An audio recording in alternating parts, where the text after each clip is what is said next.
اس مقبرے میں نگران کا ذمہ سونپا گیا تھا، لیکن پھر اچانک بڑے صاحب نے ہمیں رات کی نگرانی سونپ دی، جو کہ یہاں کوئی نہیں کر سکتا تھا، اور خاص طور سے تو مقبرے کے قریب والے اس حصے کی، جہاں سب سے زیادہ چندن کے پیڑ تھے اور اس کے علاوہ بے شمار شاہی پھلوں کے درخت تھے، اور تو اور مقبرے کے اس والے حصے میں کوئی دن کے وقت صاف صفائی کے لیے نہیں جاتا تھا، اور جو کوئی بھی یہ کام کرتا وہ کچھ روز میں ہی وہاں سے بھاگ اٹھتا تھا، کیونکہ وہاں ایک نسوانی اور اندیکھا وجود بسا ہوا تھا۔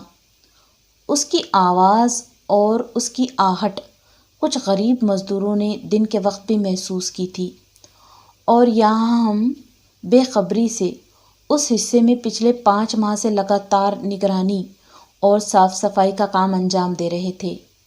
لیکن جب بڑے صاحب نے 2 ماہ پہلے ہماری منصبی بدل ڈالی اور رات کے وقت ہمیں یہاں نگرانی سونپی، تو ہم نے کچھ بہت سی خوفناک آوازیں اور کچھ عجیب سا پراسرار منظر یہاں دیکھا، تو ہم نے اپنے کام کے اوقات بدلنے کے لیے بڑے صاحب سے عرضی لگائی، جو ہرگز ہماری بات سننے کو تیار ہی نہیں تھے۔ شاید وہ ہماری ان باتوں کو جھوٹی اور من گھڑت سمجھتے تھے، لیکن جو منظر ہم نے ان 2 ماہ کے دوران دیکھا اور محسوس کیا وہ ہرگز قطعی جھوٹی اور بناوٹی نہیں تھی۔ یہ بالکل سچی کہانی تھی جو ہم نے اس مقبرے کے اس حصے میں دیکھی اور آنکھوں سے اس خوفناک منظر کا غضب جھیلا تھا۔ 2 ماہ پہلے کی بات ہے، میں اور داؤد شام ہوتے ہی مقبرے میں داخل ہو گئے۔ شام ہونے کے بعد مقبرہ سیلانیوں کے لیے بند ہو جایا کرتا تھا، پھر صبح 9 بجے سیلانیوں کے لیے مقبرہ پھر سے کھول دیا جاتا تھا، اور آج شام تمام سیلانی جا چکے تھے اور مقبرہ بھی بند ہو چکا تھا۔ بس باہر کی طرف بڑے صاحب کا خیمہ لگا ہوا تھا۔ انہوں نے ہم سے کہہ دیا کہ بالکل مقبرے کے سامنے والے حصے میں ایک بڑے سے احاطے میں آموں کے درخت ہیں، وہاں آپ دونوں کے لیے ایک چھوٹا سا خیمہ بنایا ہوا ہے۔ آدھی رات کے بعد تم کچھ دیر کے لیے وہاں بیٹھ سکتے ہو اور وقتاً فوقتاً تمام مقبرے میں گشت لگا کر اچھی طرح پہرے داری اور نگرانی کر سکتے ہو۔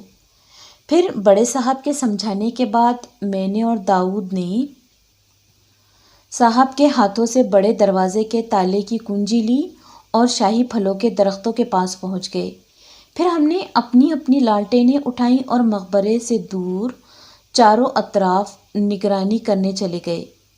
چونکہ مقبرہ جو کافی بڑے احاطے میں آباد تھا تو ہمیں وقت بھی زیادہ لگا۔ ہم نے ہر طرف اچھی طرح دیکھا کہ کہیں کوئی کسی کونے میں کوئی چھپا ہوا تو نہیں ہے، لیکن مقبرہ بالکل اچھی طرح دیکھنے کے بعد ہم نے وہاں کسی کو بھی محسوس نہ کیا۔ پھر ہم دونوں مطمئن ہو گئے اور اپنے خیمے کی طرف آ گئے۔ مقبرہ چونکہ بے حد وسیع و عریض اور ایک سفید رنگ کی خوبصورت عمارت جو پہاڑی دامن میں آباد ہے، وہاں اکیلے شخص کا نگران بننا ناممکن تھا۔ کوئی اکیلے شخص کی رات کے وقت یہاں رہنا اور پہرے داری کرنا اس کے بس کی بات نہیں تھی۔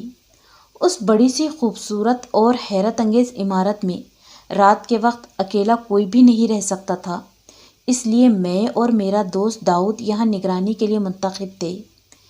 پھر خیمے میں آتے ہی داؤد کھانا کھا کر فوراً سو گیا، اور میں اس کے سوتے ہی لالٹین اٹھا کر اس احاطے میں دور اطراف کی قدیم دیواروں کی طرف گشت لگانے چلا گیا۔ یہاں اس مقبرے میں ذرا سی آہٹ سے چوکنا ہو جانا پڑتا تھا، کیونکہ پہاڑی ڈاکو اچانک سے پہرے داروں پر حملہ کر دیتے تھے اور شاہی پھل اور مقبرے میں بنی بی بی کی مزار پر رکھے ہوئے روپے اور چاندی کے سکے لوٹ لیتے تھے اور بہت نقصان برپا کر کے پھر لوٹ کر جاتے تھے۔ اس لیے میں ہمیشہ چوکنا رہتا تھا اور ذرا سی آہٹ اور آواز پر اچھی طرح تلاشی شروع کر دیتا تھا۔ لیکن آج رات ان بے ہنگم خوبصورت شاہی پھلوں کے درختوں کے پاس مجھے ایک انجانی سی مہک اور آہٹ محسوس ہوئی۔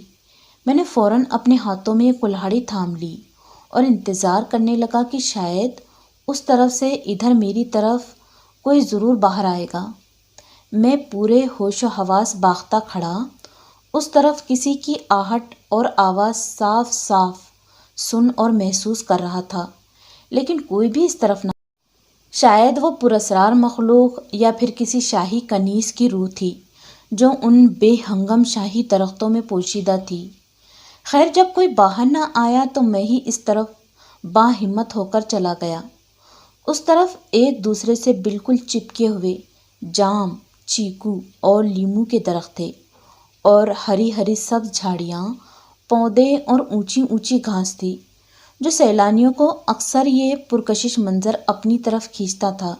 لیکن یہ ہماری اس مقبرے میں پہلی رات تھی، اور میرا دل بدماش ڈاکوؤں کی وجہ سے بہت گھبرا رہا تھا، لیکن مجھے تو کسی بھی حال میں اپنا فرض نبھانا تھا۔ پھر میں لالٹین کی تیز روشنی کرتا ہوا دبے قدموں سے اس جانب چلا آیا، لیکن یہاں تو کوئی آدم زاد نہیں تھا اور نہ ہی کوئی جانور تھا، لیکن میں کسی کے حرکت کرنے اور چلنے کی آواز صاف طور پر سن رہا تھا۔ لیکن پھر بھی جو یہاں تھا وہ مجھے دکھائی کیوں نہیں دے رہا تھا؟ کوئی تو یہاں ضرور تھا جو ان درختوں کے اطراف ادھر ادھر گشت لگا رہا تھا، لیکن وہ جو کچھ بھی تھا اس کے وجود کو انسانی آنکھیں دیکھ نہیں سکتی تھی۔ یہ منظر دیکھ کر میرے ڈر میں اور مزید اضافہ ہوتا گیا، اور میرا دل بے اختیار زور زور سے دھڑکنے لگا۔ میں دل ہی دل میں سوچ رہا تھا کہ آخر یہ کیا آفت ہے؟ کسی کے چلنے اور گنگنانے کی آواز اس قالی سفید محل میں ہر طرف گونج رہی تھی، لیکن حیرت کی بات یہ تھی کہ یہاں کوئی بھی نظر نہیں آ رہا تھا۔ پھر وہ نسوانی آوازیں کچھ دیر کے لیے تھمی تو میں بھی سکھا سانس لیتے ہوئے خیمے کی جانب بڑھنے لگا۔ ابھی چند قدم آگے ہی بڑھایا تھا کہ ایک آواز آئی۔ میں غالباً پیچھے مڑا اور دیکھا کہ ایک خوبصورت لڑکی اس قدیم چندن کے درخت کے پیڑ کی اوٹ سے باہر نکلی اور پانی کے فوارے کی طرف جاتی ہوئی مجھے دکھائی دی۔ ننگے سر اور کھلے ہوئے لمبے لمبے بال جو فضا میں ادھر ادھر لہرا رہے تھے۔ شاہی لباس اس لڑکی کے زیب تن تھا۔ سونے کے شاہی کنگن اور شاہی پازے بجاتی ہوئی وہ لڑکی آگے بڑھتی چلی جا رہی تھی۔ میں نے اس وقت اس لڑکی کا چہرہ تو نہیں دیکھا تھا، لیکن اس لڑکی کو جاتے ہوئے میں صاف صاف دیکھ رہا تھا۔ نہ معلوم اس لڑکی کو میری موجودگی کا شاید احساس تھا۔ پھر وہ لڑکی ایک مدھم سی روشنی میں زرق برق چمکنے لگی اور سامنے ایک سفید دھواں نمودار ہوا، اور وہ لڑکی اچانک سے لمحوں میں غائب ہو گئی۔ ظاہر تھا یہ نظارہ میری جان لے رہا تھا۔ میں پیچھے ہٹا اور لڑکھڑاتے قدموں کے ساتھ خیمے کی جانب بھاگنے لگا، اور کسی طرح گرتے پڑتے خیمے میں گھس گیا۔ داؤد کو خوب چلا کر اٹھانے لگا، لیکن وہ نہ اٹھا۔ یوں لگ رہا تھا جیسے آج یہ مر گیا ہو۔ پھر میں اس خیمے کا پردہ ڈال کر بالکل خاموشی سے اندر آ کر بیٹھ گیا، اور میرا وجود تھر تھر کانپنے لگا، اور یہاں خیمے میں ہر طرف گہرا سکوت پھیلنے لگا، اور خوف کے مارے میں ایک کونے میں دبک کر بیٹھا ہوا تھا کہ یکایک قریب کے جنگل سے بھیڑیوں کے چیخنے کی آوازیں آنے لگی۔ یہ آوازیں لمحہ بلمحہ خیمے کے بالکل قریب آتی جا رہی تھی۔ یوں لگتا تھا جیسے بھیڑیوں کے غول خیمے کی طرف بڑھ رہے ہوں۔ پھر آوازوں کا سیلاب یکدم تھم گیا، مگر ہوا بدستور زوروں پر رہی۔ پھر اچانک ہوا کا ایک جھونکا آیا اور بند خیمے میں لالٹین بجھ گئی، جس میں چاروں طرف ایک ناقابل برداشت اندھیرا پھیل گیا، اور یہ سب کچھ دیکھ کر میرے جسم کا درجہ حرارت بڑھ گیا۔ بخار کی شدت سے جسم ایک آگ سی نکلنے لگی، اور اگلے ہی لمحے پھر وہی پراسرار ہیولے جیسی لڑکی ابھری اور موٹی موٹی سرخ آنکھوں سے گھورنے لگی۔ میرے خدا، یہ تو وہی مصیبت ہے۔ اس لڑکی کے چہرے پر مضحکہ خیز مسکراہٹ پھیل گئی، اور آنکھیں عجب سی چمک سے روشن ہو گئی، اور وہ عجیب سی لڑکی نہ جانے کہاں غائب ہو گئی اور میں یہ نظارہ دیکھتے ہی بے ہوش ہو گیا۔ پھر صبح جب سورج کی تیز شعاعیں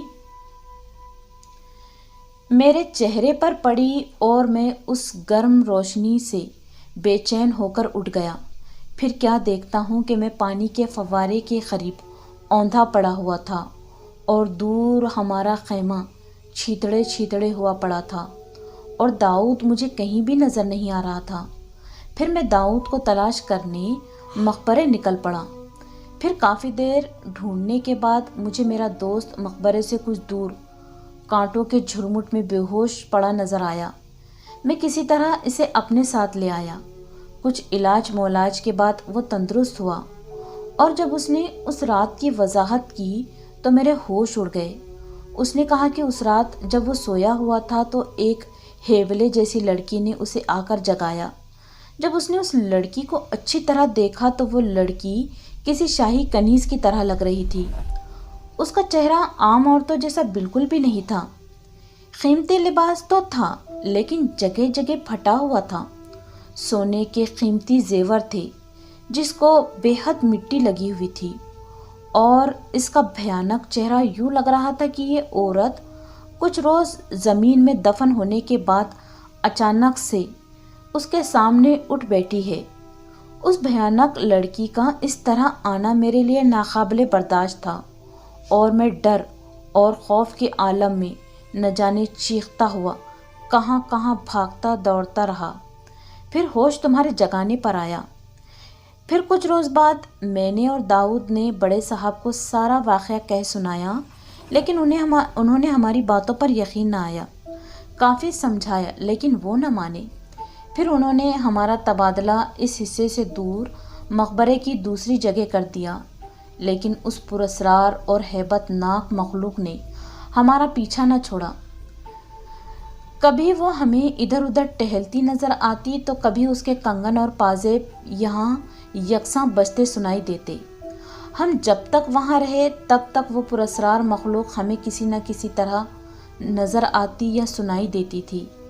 اس دوران ہماری کیفیت کچھ یوں تھی جیسے ہمارے جسموں سے روح پرواز کر رہی ہو، لیکن ہم نے پھر بھی حوصلہ اور ہمت بنائے رکھی۔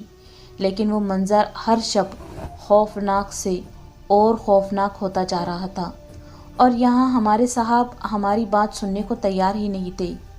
پھر ہم نے اس کام کو ہی الوداع کہہ دیا اور ہمارے روزگار کا انتظام کہیں اور کر لیا۔ جب ہم نے اس منصب کو چھوڑا تو وہ سن 1975 کا تھا۔ پھر بعداز اس مقبرے میں وہ نسوانی وجود دھیرے دھیرے کم نظر آنے لگا۔ کچھ عالموں فاضلوں کی مدد سے اس وجود کے اثر کو کم کر دیا گیا، اور شاید اب وہ نسوانی وجود اس مقبرے میں نہیں ہے، لیکن پھر بھی کچھ غریب مزدوروں نے مقبرے کے اس حصے کو پراسرار ہی کہا ہے۔ انسانی عقل و سمجھ سے وہ وجود اب بھی کوسوں دور تھا، اور یہ واضح طور پر کوئی نہ جان سکا تھا کہ آخر وہ کون تھی، کوئی شاہی کنیز کی روح تھی یا پھر کوئی پراسرار آسمانی مخلوق۔ اگر میری ویڈیو اچھی لگے تو میرے چینل کو ضرور سبسکرائب کریں۔ اللہ حافظ۔